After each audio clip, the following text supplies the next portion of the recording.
Lately, the news has been filled with campus protests against speakers deemed controversial because of their association with political positions that some describe as hate speech. The First Amendment and First Amendment rights are at the heart of any study of news and journalism in the United States. Furthermore, when we study the internet in greater depth, questions surrounding internet ownership, trolling, cyberbullying and fake news all raise questions around notions of free speech. Let's examine how two different news outlets examine one example of one such news story about campus protest in order to see if we can establish what constitutes fair and balanced journalism. First, let's look at a piece by NPR on the cancellation of an appearance by Milo Yiannopoulos at Berkeley. This piece appeared on 22nd of September 2017. When examining the credibility of a piece of journalism, first count sources. These are the people interviewed or referenced in the article. In this piece, there are 5 sources.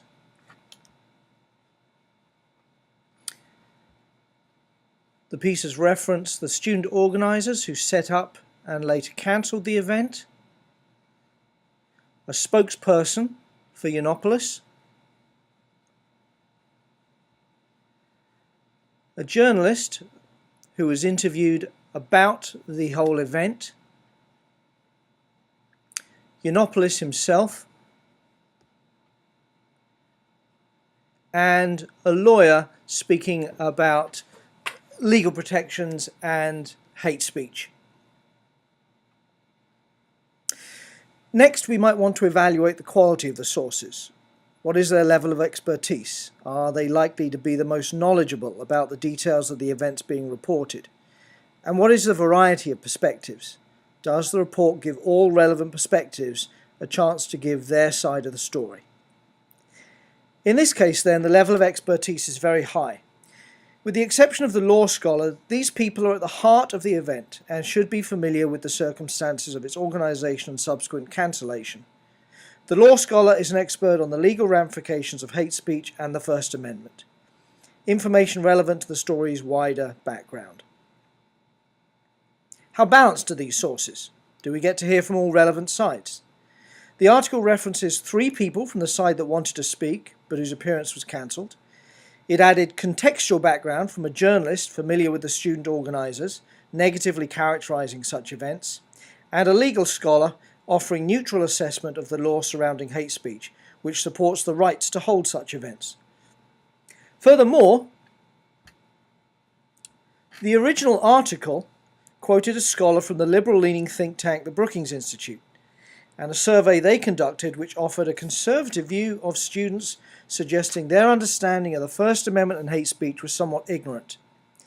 This quote, however, was withdrawn from the original article when the survey's results were widely called into question for their lack of reliability of the survey's methodology and conclusions. Here is a Guardian article speaking about why that survey was discredited. To further clarify the article's credibility, let's examine potential bias in tone. The picture used is a very neutral image of Yiannopoulos. There are many images of Yiannopoulos which could have been used and which could have depicted him as an extremist or a figure of fun. NPR chooses not to use such imagery. In short, it treats him fairly. Its headline is neutral in tone and objective in its content. Overall then, this appears to be a balanced and credible piece of journalism, one which treats all parties evenly, gives the facts without pushing an opinion, and seeks to offer clarity to what has become a controversial issue. Let's now turn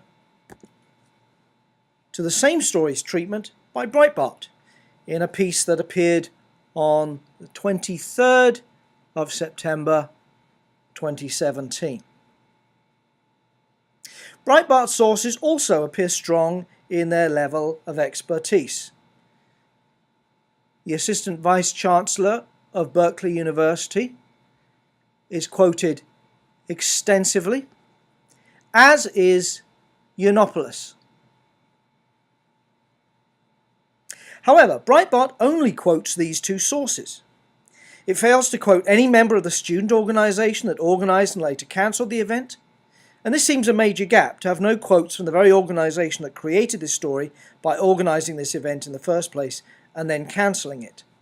Particularly since the headline suggests that this university group was forced to cancel under pressure. Two quotes seems too few for a story that has a degree of controversy and complexity. At first glance then, the story might seem to have some reasonable balance, quoting Yiannopoulos and the university, but on closer examination we can see many serious flaws in the reporting. The Vice-Chancellor is quoted at length, explaining that the university had spent large sums preparing for this, and that the university's position is that the cancellation is unfortunate. Yiannopoulos is quoted as blaming the university for pressuring this student organisation to cancel. But the article offers no evidence, nor does the article quote a member of the student organisation for clarification. The headline states that the university pressured the student organisation into cancelling the event, yet the official university response flatly denies this, and the article offers no evidence for their claim. It is not clear why the word pressure is put in quotes in the headline, unless it is quoting Yiannopoulos, who offers no evidence of such pressure in the article. Even were the article accurate, it uses highly inflammatory and hyperbolic language in describing free speech as dead. In short, the Breitbart piece is not simply weak in sourcing or biased in tone.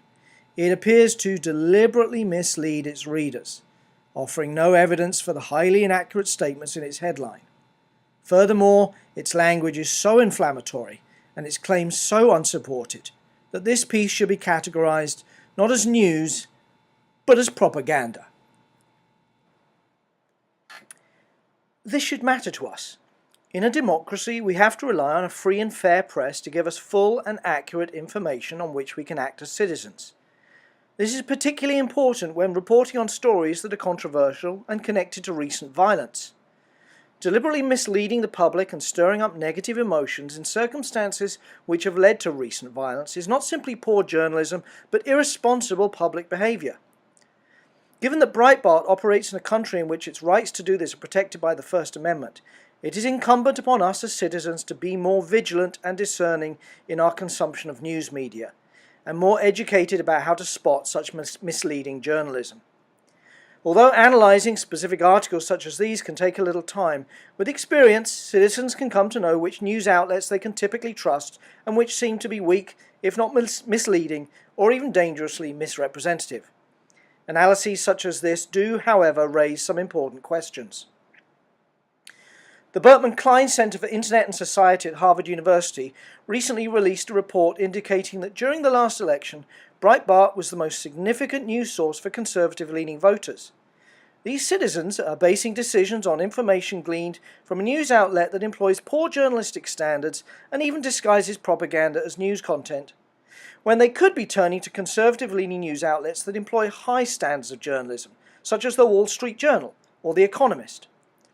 If most citizens are not educated about how to evaluate their news media effectively, is there more our country can do to ensure that citizens are making voting choices based on reliable information, without impinging on the First Amendment and a fundamentally free press, when irresponsible online journalism wields such power?